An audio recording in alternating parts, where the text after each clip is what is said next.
स्वागत है आप सभी लोगों का आज की इस वीडियो में हम आरआरबी ग्रुप डी के 16 दिसंबर के सभी शिफ्टों का रिव्यू करने वाले हैं। जो भी हमें 100% रियल और ऑथेंटिक प्रश्न मिले हुए हैं आज के सभी शिफ्टों के। तो पहले प्रश्न की बात करें, 2025 लॉरियस वर्ल्ड स्पोर्ट्स अवार्ड में स्पोर्ट्स पर्सन विद डिसेबिलिटीज़ का पुरस्कार किसे दिया गया? तो जियान युआन जो है, इनको ये डिसेबिलिटीज़ का पुरस्कार दिया गया था। और ये जो लॉरियस वर्ल्ड स्पोर्ट्स अवार्ड है, ये अब तक 5वीं बार ये अवार्ड पूछा जा रहा है।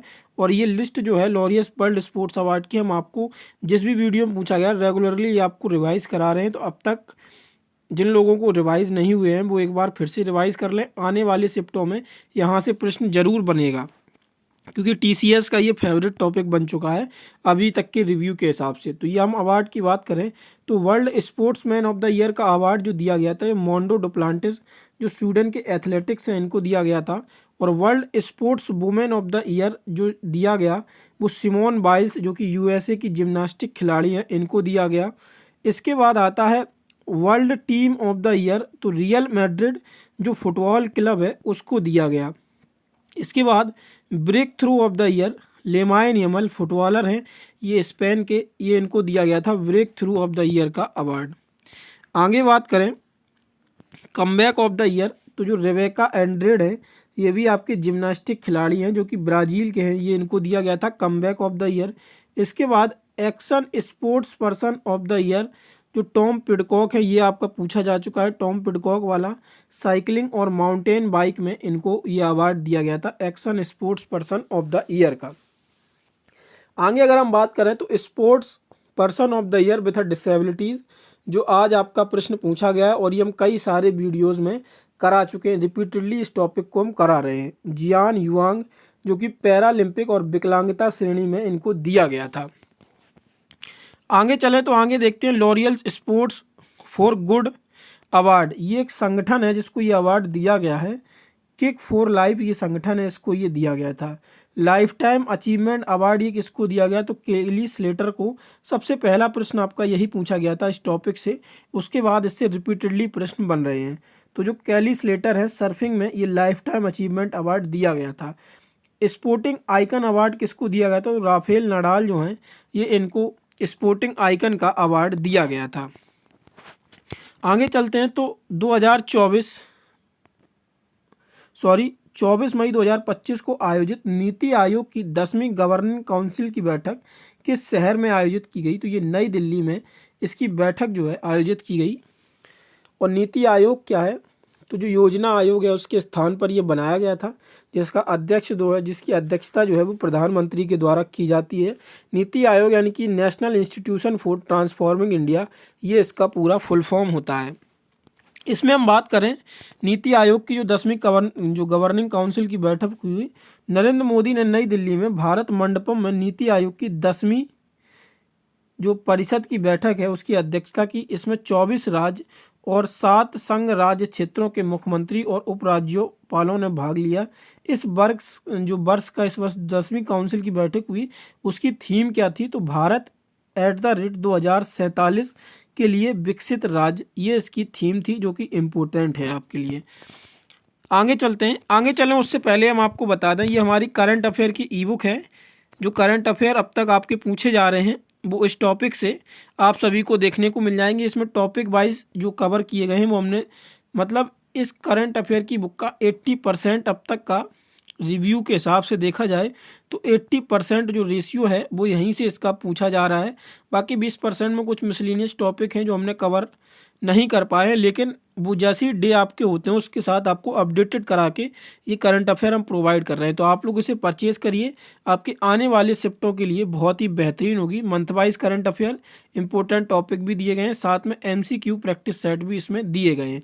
प्राइस इसका 39 रुपये है। लिंक जो है वो आपकी डिस्क्रिप्शन में इसकी मिल जाएगी। चलिए आगे चलते हैं।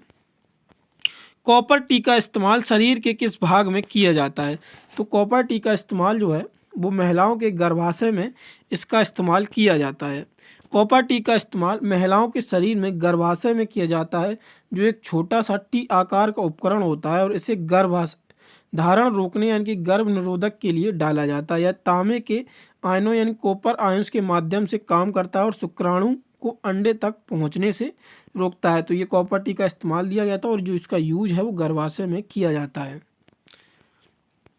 आगे चलते हैं। मार्च 2025 में भारत द्वारा शुरू किया गया मिशन ऑपरेशन ब्रह्मा में भारतीय नौसेना के कौन से जहाज ने राहत सामग्री के साथ खाना भी पहुंचाया था? तो उसकी बात करें, भारतीय नौसेना ने मानवीय सहायता और आपदा राहत के प्रति अपनी तत्काल प्रतिक्रिया के हिस्से के रूप में 29 मार्च 2024 को यागून के लिए सतपुड़ा और सावित्री जहाज को यहाँ पे पहुँचाया था। तो भारत के द्वारा 2023 से 25 तक जो एग्जाम रिपीटेड पूछे जा रहे हैं वो ऑपरेशंस जो किए गए हैं उनकी हम बात करें तो ऑपरेशन कावेरी 2023 में सूडान में संघर्ष के दौरान भारतीयों और अन्य नागरिकों को निकाला गया था। इसमें ऑपरेशन दोस्त क्या था? तो तुर्की और सीरिया में आए भूकंप के बाद मानवीय सहायता पहुंचाई गई थी ऑपरेशन दोस्त के लिए। और ऑपरेशन करुणा क्या था? तो म्यांमार में आए चक्रवात के लिए सहायता प्रदान की गई थी। ऑपरेशन इंद्रावती जो चैड से भारतीय नागरिकों की निकासी के लिए चलाया गया था। ऑपरेशन ब्रह्मा ये अभी जो चलाया गया लेटेस्ट जो पूछा गया है प्रश्न में वो है म्यांमार को जो मानवीय सहायता पहुंचाई गई थी। ऑपरेशन अजय इजराइल और फिलिस्तीन ने निकासी मतलब इजराइल और फिलिस्तीन में जो भारतीय फंसे हुए थे उनके लिए ऑपरेशन अजय चलाया गया था। ऑपरेशन मेघदूत पूर्व उत्तर में बाढ़ से राहत के लिए ऑपरेशन चलाया गया था। ऑपरेशन नारी शक्ति फंसी हुई महिलाओं और श्रमिकों को बचाया गया था ऑपरेशन शक्ति के माध्यम से। इसके बाद जो पुराने कुछ प्रमुख ऑपरेशन हैं जो एग्जाम में पूछे जाते हैं, ऑपरेशन सुकून 2006 में चलाया गया था लेबनान से नागरिकों की निकासी के लिए। ऑपरेशन गंगा 2022 में यूक्रेन रूस युद्ध के दौरान छात्रों की निकासी के लिए ऑपरेशन गंगा को चलाया गया था। आगे देखें तो ऑपरेशन विजय 1999 में कारगिल युद्ध के दौरान सैन्य ऑपरेशन था, इसको चलाया गया था। और ऑपरेशन मेघदूत 1984 में सियाचिन ग्लेशियर पर नियंत्रण के लिए इसको चलाया गया था। आगे चलते हैं। विश्व मलेरिया दिवस कब मनाया जाता है? तो 25 अप्रैल को विश्व मलेरिया दिवस मनाया जाता है। विश्व स्वास्थ्य संगठन के सदस्य देशों के द्वारा 2007 में इसकी घोषणा की गई थी। इसी को हम WHO वर्ल्ड हेल्थ ऑर्गेनाइजेशन के नाम से जानते हैं, जिसका हेडक्वार्टर कहाँ? जिनेवा स्विट्जरलैंड में इसका हेडक्वार्टर है WHO का। जिमेक्स अभ्यास में भारत की ओर से मुख्य रूप से किस जहाज ने भाग लिया था?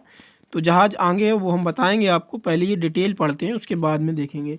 भारतीय नौसेना यानी कि इंडियन नेवी और जापान मैरीटाइम सेल्फ फोर्स के बीच एक युद्ध अभ्यास हुआ था 16 से 18 अक्टूबर 2025 में योकोसुका जापान के तट पर और समुद्री क्षेत्र में, मतलब योकोसुका जापान का तट और समुद्री क्षेत्र में इसको आयोजित किया गया था। JS आसी विध्वंसक और JS ओमी यानी कि जो सप्लाई शिप और एक पनडुब्बी ने ये जापान की तरफ से हिस्सा लिया था। वहीं भारत की तरफ से INS सह्याद्री एक स्वदेशी रूप में निर्मित शिवालक श्रेणी की स्टील्थ फ्रिगेट है, ये इसने हिस्सा लिया था। तो जापान से JS जो आसी है विध्वंसक उसने हिस्सा लिया था। JS ओमी जो सप्लाई शिप है और एक पनडुब्बी ये जापान से हिस्सा लिए थे। और INS सह्याद्री जो है वो इंडियन नेवी की तरफ से हिस्सा लिया था। आगे चलें। अगस्त 2025 में सेना प्रमुख के कोर जनरल उपेंद्र द्विवेदी द्वारा शैक्षणिक अनुसंधान और सैन्य आवश्यकताओं के बीच सेतु बनाने के लिए IIT मद्रास में किस सुविधा का उद्घाटन किया गया? तो इसकी अगर हम बात करें तो अग्निशोध भारतीय सेना अनुसंधान प्रकोष्ठ IARC भारतीय सेना ने अगस्त 2025 में IIT मद्रास में अग्निशोध भारतीय सेना अनुसंधान प्रकोष्ठ की स्थापना की। तो IIT मद्रास जो है इसका राइट ऑप्शन था। आगे चलें। G20 समिट में एंटी करप्शन की अध्यक्षता प्रेसिडेंसी किस देश ने की थी? तो इसकी अगर हम बात करें तो दक्षिण अफ्रीका ने 1 दिसंबर 2024 से 30 नवंबर 2025 तक जो है वो G20 की अध्यक्षता कर रहा था। अब जो नेक्स्ट अध्यक्षता गई है वो अमेरिका को गई है, जिसे अभी खबरों में भी रहा था कि जो आपका लास्ट में रिकॉल नहीं कर पा रहा हूँ, जो पूरा सभी देश उसको एक साइन करते मॉडल, उसमें अमेरिका जो था उसने हिस्सा नहीं लिया था, तो उसने साइन यहाँ पे नहीं किए थे। जो जोहानिसबर्ग घोषणा पत्र होता है उस पर। इसकी थीम की अगर हम बात करें, ये हम पहले भी बात कर चुके हैं, शिखर सम्मेलन एकजुटता समानता और स्थिरता की थीम पर यह केंद्र था, जिसमें वैश्विक यानी कि ग्लोबल साउथ की प्राथमिकताओं को प्रमुखता दी गई थी। जोहानिसबर्ग घोषणा पत्र अमेरिका बहिष्कार के बावजूद G20 नेताओं ने सर्वसम्मति से जोहानिसबर्ग घोषणा पत्र को अपनाया, जिसमें बहुपक्षवाद और वैश्विक सहयोग के प्रति प्रतिबद्धता दोहराई गई। आगे बात करते हैं 2025 में भारत के लोकपाल ऑफ इंडिया ने एक नया आदेश वाक्य यानी कि मोटो क्या अपनाया है। तो जो आदर्श वाक्य अपनाया गया है लोकपाल के द्वारा, नागरिकों को सशक्त बनाओ, भ्रष्टाचार को उजागर करो, ये लोकपाल ऑफ इंडिया का अब से नया मोटो है। इसका उद्देश्य क्या है? यह नागरिकों को भ्रष्टाचार के मामले की रिपोर्ट करने और संस्था के माध्यम से समाधान पाने के लिए प्रोत्साहित करता है। और इसको कब अपनाया गया? तो जून 2025 में इसको अपनाया गया था। संदर्भ है कि यह कदम लोकपाल की भूमिका को मजबूत करने के, भ्रष्टाचार के खिलाफ लड़ाई लड़ने में जनता की भागीदारी को बढ़ावा देने के लिए उठाया गया। जलीय जीव यानी कि एक्वेटिक पानी में किस ऊतक की सहायता से तैर सकते हैं? तो इसमें जो ऑप्शंस था वो मसल टिश्यूज़ का राइट आंसर था, जो आपके ऑप्शंस में दिया गया था। तो इसमें अगर हम बात करें, जलीय जीव खास करके मछलियाँ मुख्य रूप से अपनी सुव्यवस्थित जो स्ट्रीमलाइन शरीर होती हैं, जो स्ट्रीमलाइन और पंखों और मजबूत मांसपेशियों की मदद से तैरती हैं, जो पानी के प्रतिरोध को कम करते हैं और गति प्रदान करते हैं। जबकि जलीय पौधों को एरेनकाइमा ऊतक वायु स्थानों के कारण उछाल यानी कि बायोंसी प्रदान करता है, उससे वे पानी में तैर सकते हैं। जे थॉमसन ने किसकी खोज की थी? तो जे थॉमसन रिपीटेड प्रश्न है, इलेक्ट्रॉन की खोज की थी 1897 में। तरीका क्या था? तो कैथोड रे के अध्ययन माध्यम से यह दिखाते हुए वह छोटे ऋणात्मक आवेशित कणों से बनी है, जिसमें उन्होंने कणिकाएं कहा जो बाद में इलेक्ट्रॉन कहलाए। महत्व उनकी खोज ने इस विचार को गलत साबित कर दिया कि परमाणु अविभाज्य, और यह पहला उप परमाणु कण था जिसे खोजा गया था। आगे बात करते हैं, भारत में वायु गुणवत्ता सूचकांक यानी कि एयर क्वालिटी इंडेक्स मुख्य रूप से किस मंत्रालय द्वारा जारी किया जाता है? तो पर्यावरण, वन और जलवायु परिवर्तन मंत्रालय के तहत केंद्रीय प्रदूषण नियंत्रक बोर्ड यानी कि सेंट्रल पॉल्यूशन कंट्रोल बोर्ड, जो CPCB है, इसके द्वारा जो है ये एयर क्वालिटी इंडेक्स जो है ये जारी किया जाता है। ये प्रश्न क्यों बना कि जो दिल्ली का एयर क्वालिटी है AQI, वो अक्सर चर्चा में रहता है। अभी कुछ दिन पहले ही जो दिल्ली का AQI था वो 700 प्लस AQI पहुंच गया था, जो कि एक बहुत ही हजार्डस लेवल पे है। और जबकि भारत का पर्यावरण मंत्रालय इस पे कुछ भी इनिशिएटिव नहीं ला रहा है, यहाँ तक कि सरकार भी कुछ नहीं कर रही है AQI पे, जो कि 700 प्लस AQI चला गया है राजधानी का। अगर हम AQI की प्रमुख गैसों की बात करें तो इनको कंट्रोल किया जाए AQI में जो PM10 होती हैं, PM2.5, नाइट्रोजन O2 यानी कि SO2, CO, O3, NH3 और PV जो हैं, ये मुख्यतः गैसें हैं जो इस प्रदूषण को और बढ़ाती हैं। आगे देखते हैं, खेलो पैरा गेम्स यानी कि खेलो इंडिया पैरा गेम्स 2025 का आयोजन किन स्थानों पर हुआ था? तो इसमें बात करें तो खेलो इंडिया पैरा गेम्स का आयोजन नई दिल्ली के कई स्थानों पर हुआ, जिसमें जवाहरलाल नेहरू स्टेडियम, इंदिरा गांधी और doctor Karni Singh shooting range प्रमुख थे, जहां पर पैरा तीरंदाजी, athletics, badminton, table tennis, power lifting और शूटिंग खेलों का आयोजन किया गया था। अगर हम स्पेशली इनमें बात करें, जो 3 स्टेडियम यूज किए गए थे उनके हिसाब से, तो पैरा एथलेटिक्स, पैरा तीरंदाजी और पैरा पावर लिफ्टिंग को जवाहरलाल नेहरू स्टेडियम में आयोजित किया गया था। वहीं इंदिरा गांधी स्टेडियम में पैरा बैडमिंटन और पैरा टेबल टेनिस को आयोजित किया गया था, और डॉक्टर करणी शूटिंग रेंज में पैरा शूटिंग को आयोजित किया गया था। आगे चलते हैं, तो निम्नलिखित में से कौन सी कोशिका अपना आकार बदल सकती है? तो अमीबा और श्वेत रक्त यानी कि जो व्हाइट ब्लड सेल्स और अमीबा हैं, ये अपना आकार जो है ये बदल सकती हैं। 2025 में भारत का और 58वां बाघ अभ्यारण्य रिजर्व कौन घोषित किया गया?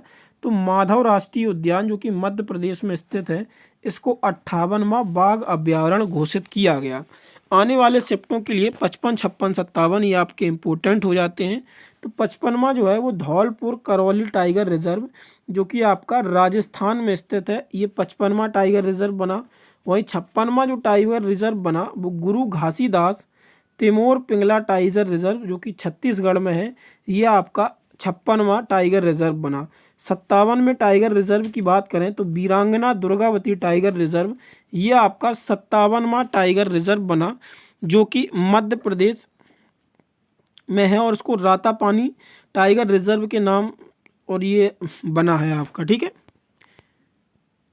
जो जॉर्ज जॉन मेंडल ने अपने प्रयोगों में कितने विषम लक्षण यानी कि कॉन्ट्रास्टिंग करैक्टर चुने थे, जो मैंने बताया था, जो इन्होंने जॉर्ज मेंडल ने जो पी यानी कि मटर को चुना था, कल ये मैंने डिस्कस कराया था, जिसमें आपके मैंने ये कॉन्ट्रास्टिंग लक्षण डिस्कस नहीं कराए थे, जो आज आपकी शिफ्ट में ये पूछ लिए गए। तो टोटल जो इन्होंने जो कॉन्ट्रास्टिंग लक्षण यानी कि करैक्टर बताए थे, वो टोटल 7 बताए थे। तने की ऊंचाई बौना यानी कि डार्फ है। फूल का रंग जो है वो सफ़ेद और बैगनी होगा। फूल की स्थिति क्या है, अक्षीय यानी कि एक्सियल और टर्मिनल सिरास्त होगी। और फूल का आकार क्या होगा, फूला हुआ और संकुचित यानी कि इन्फ्लेटेड और कॉन्स्ट्रक्टेड, ये फूल का आकार होगा। फली का रंग क्या होगा, हरा पीला, ये फली का रंग होगा। बीज का आकार कैसा होगा, तो बीज का जो आकार है वो गोल और झुर्रीदार यानी कि राउंड और रिंकल्ड होगा।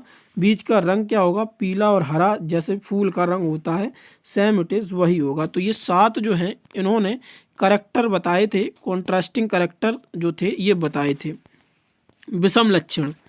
आगे बात करते हैं भारत में नए कर व्यवस्था यानी कि जो नया टैक्स रिजीम आया वित्तीय वर्ष 2025-26 से, वार्षिक कितनी आय तक कोई इनकम टैक्स नहीं लगेगा।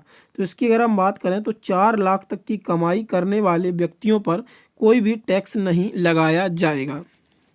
जून 2025 में भारत ने अपनी पहले स्वदेशी ध्रुवी अनुसंधान पोत जो कि पोलर रिसर्च वेसल पीआरबी के निर्माण के लिए किस देश की कंपनी जो कोंग्सबर्ग है के साथ समझौता पर हस्ताक्षर किए हैं।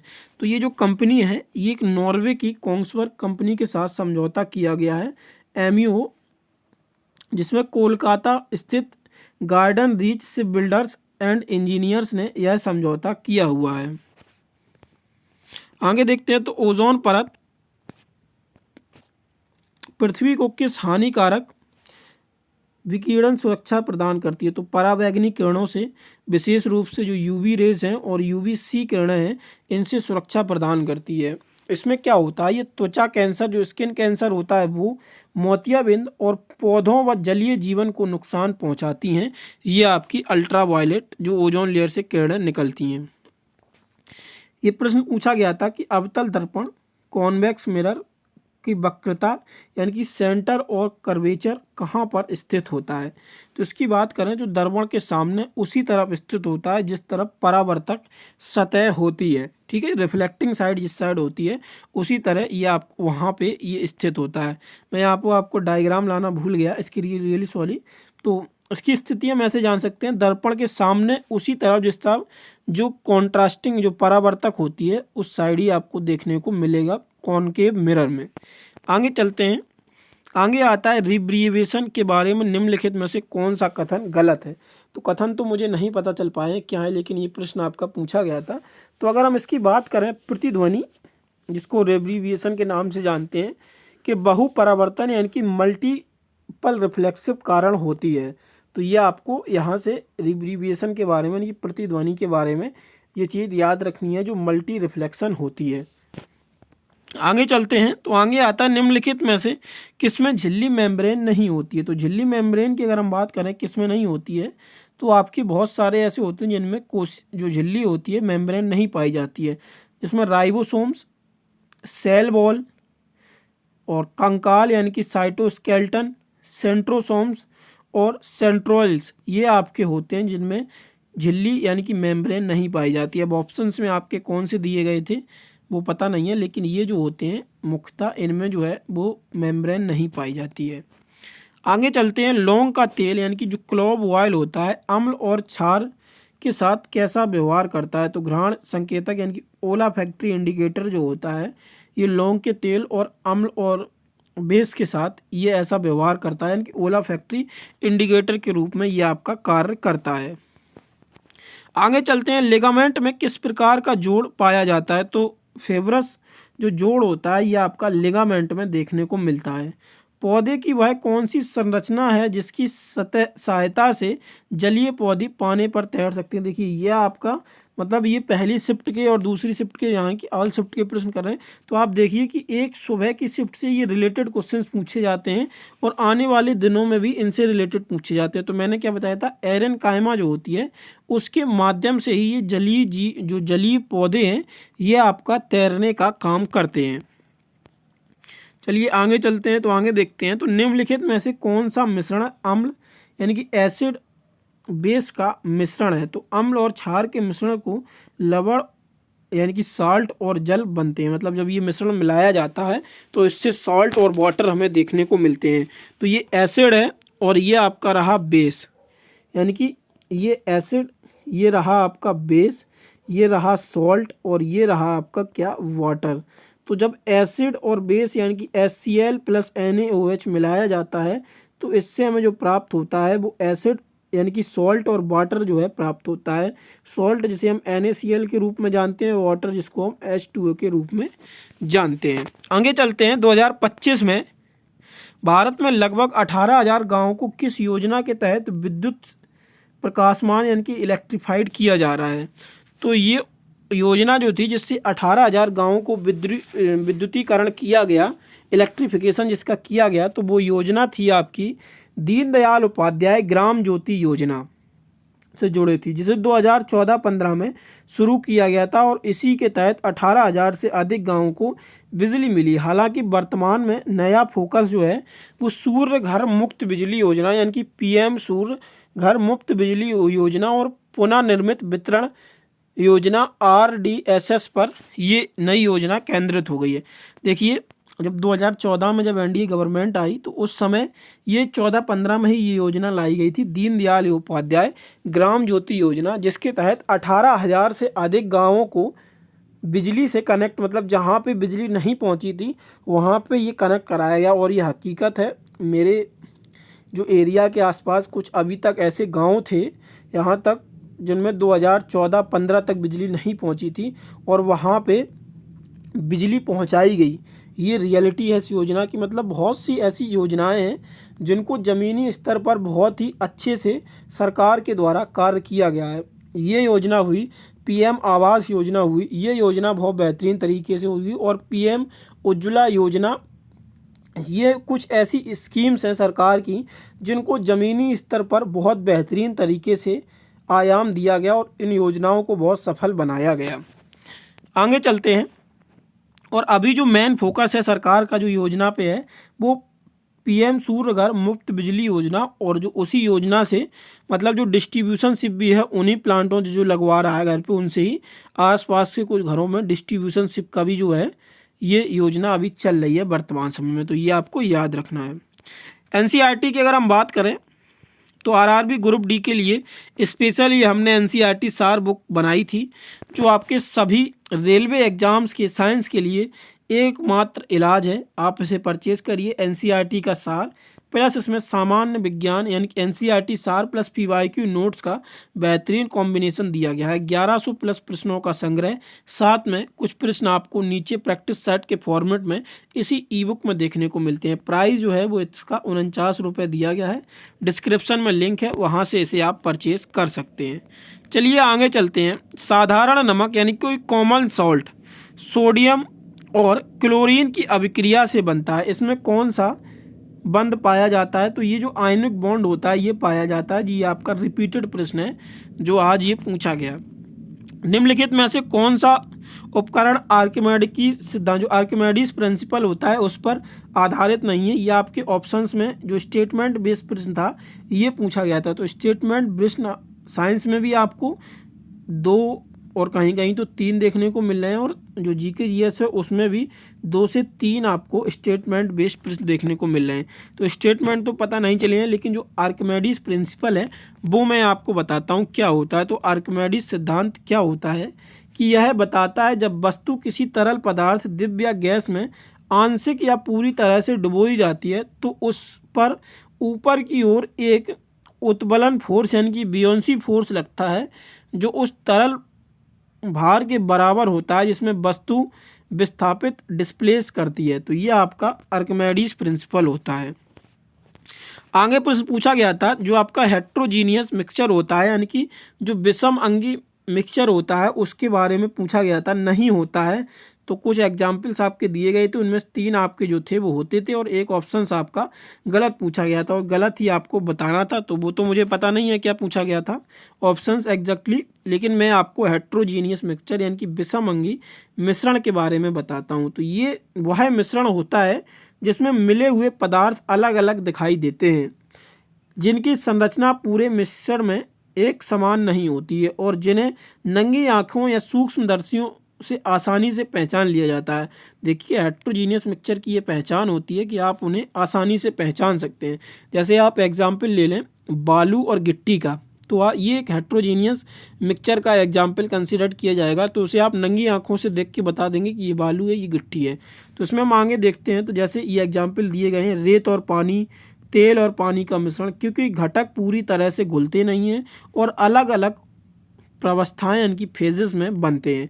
तो ये आपका हेट्रोजीनियस मिक्सचर कहलाता है।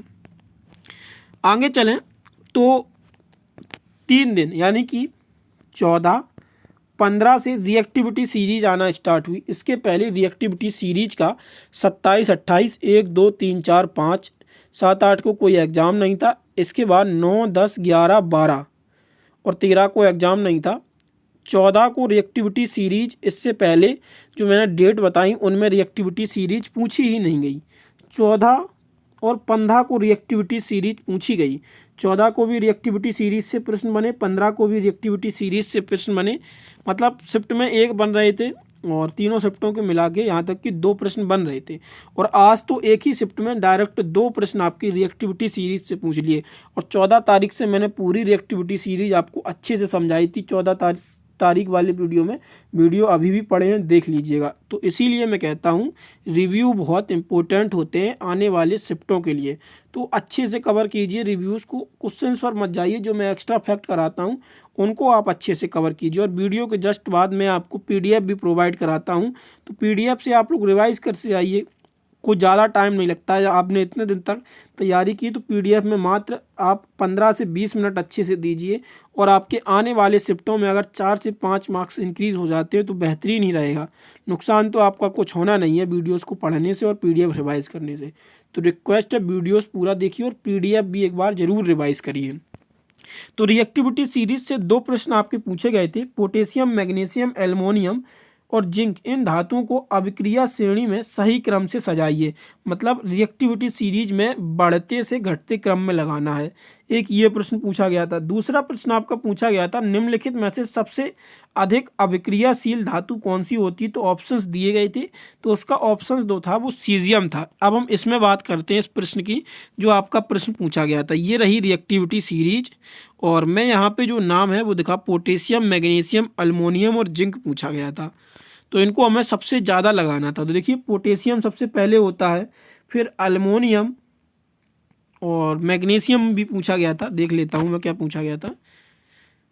पोटेशियम, मैग्नीशियम, अल्मोनियम और जिंक। हाँ देखो, पहले आएगा पोटेशियम, फिर ये आएगा मैग्नीशियम, फिर आएगा एल्युमिनियम, फिर जिंक आएगा, क्योंकि ये मोस्ट रिएक्टिव है। और ये आपका क्या है, यहाँ पे नीचे जो दिया गया है मेटल, ये आपका लीस्ट रिएक्टिव होता है। यानी कि जो आपका प्लेटिनम है ये लीस्ट रिएक्टिव, तो उसको मोस्ट रिएक्टिव से लीस्ट रिएक्टिव लगाना था। तो पहले पोटेशियम आएगा, इसके बाद मैग्नीशियम आएगा, फिर एल्युमिनियम आएगा, फिर आपका जिंक आएगा। और वहीं आपको ये जो मैंने ऑप्शंस बताया है सीजियम वाला, सीजियम आपको यहीं पे देखने को मिल जाएगा। तो ये पूरी रिएक्टिविटी सीरीज होती है। तो उसमें जो ऑप्शंस दिए गए थे उसमें पूछा गया था कौन सा ज़्यादा रिएक्टिव होता है, तो वो आपका सीजियम था। तो एक बार फिर से रिएक्टिविटी सीरीज देख लीजिए। प्लेटिनम मोस्ट लीस्ट रिएक्टिव, वहीं ये लीस्ट रिएक्टिव और ये हाईली रिएक्टिव।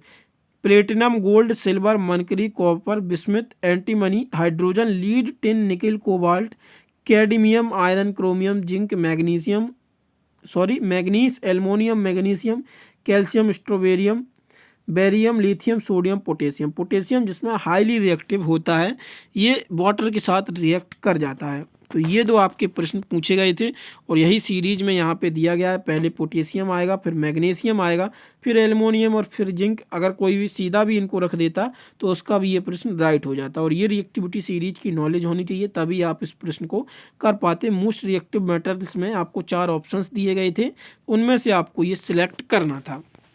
चलिए आगे चलते हैं, आगे देखते हैं। तो ये करंट अफेयर की ई बुक के बारे में मैं बता ही चुका हूँ आपको, परचेज कर लीजिएगा, आपके लिए बहुत ही इंपॉर्टेंट रहेगा। तो ये मेजर ध्यानचंद अवार्ड के बारे में जो पूछे जाते हैं अक्सर, कल पूछा गया था। आज ये प्रश्न पूछा गया था, ये रेयर केस में ही होता है, एक आध दिन की शिफ्ट में इससे प्रश्न ना बने, बाकी रेगुलर प्रश्न इससे बन रहे हैं। तो निम्न में से किस पैरा एथलेटिक्स को अर्जुन अवार्ड दिया गया था? तो मैंने कहा था 32 नाम है टोटल, याद करके जाइएगा।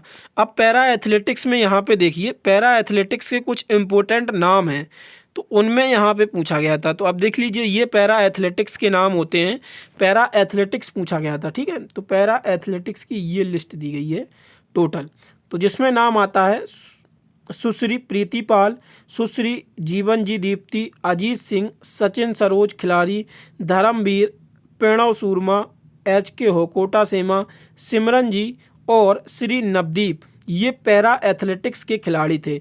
वहीं पैरा तीरंदाजी की बात करें तो राकेश कुमार, और पैरा बैडमिंटन की बात करें तो ये पैरा बैडमिंटन की लिस्ट है। पैरा बैडमिंटन ये आपकी लिस्ट दी गई है यहाँ तक।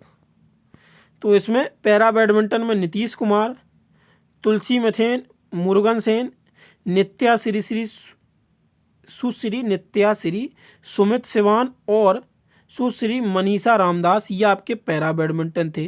पैरा जूडो में एक नाम था कपिल परमार का। पैरा निशानेबाजी में 2 नाम थे, श्री मोना अग्रवाल, सुश्री रवीना फ्रांसिस, ये 2 नाम थे। निशानेबाजी की अगर हम बात करें, स्वप्निल सुरेश कुशाले, सरबजोत सिंह, ये 2 नाम जो थे निशानेबाजी में थे। और स्क्वैश में बात करें तो अभय सिंह थे। तैराकी में साजन प्रकाश थे, और अमन जो थे श्री अमन, ये आपके कुश्ती में थे।